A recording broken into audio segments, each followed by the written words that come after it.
Hello everyone, good morning সবাই, শুভ সকাল। তো সকাল সকাল ঘুম থেকে উঠতে দেরি হয়ে গেছে, তো সকাল সকাল রেডি ইয়া বাইরে গেলাম, কারণ শিলচরে একটা ড্রপিং টিপ আসলো। তো আজকে গরমটাও বেশি আসলো, পরে একটা ঠান্ডা লইলাম, লিয়া খাইলাম, খাইয়া আস্তে আস্তে গাইলাম, পরে তুই পার্টিরে ফোন করলাম, লিয়া বাইরে গেলাম, বাইরে তো ফুলে উঠে গেলাম, গিয়ে দেবো না টুকটুকের জামিতা কইবার মতো না, অত জাম লাগা লাগে।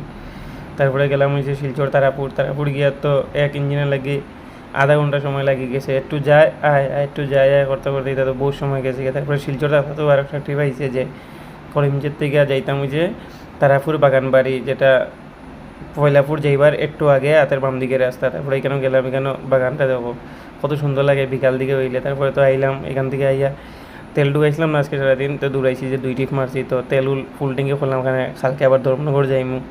তারপরে তো আই গেলাম ইচ্ছে করিমগঞ্জ যাওয়ার সময় তো হালকা হালকা বৃষ্টি পাইলিলাম, বৃষ্টি পেয়ে তার রাস্তা তো এটা হইয়ালাম নাই যে ভাঙ্গা রাস্তা, মানে এটা কইবার মতো না, অত ভাঙ্গা রাস্তা। আর তারপর তো আই গেলাম, আইয়া একটু এটারি মতন খাই গেলাম, গিয়ে প্রসাদ খাইয়া আই গেলাম। তো আজকের ভিডিওটা এখানেও শেষ, সবাইরে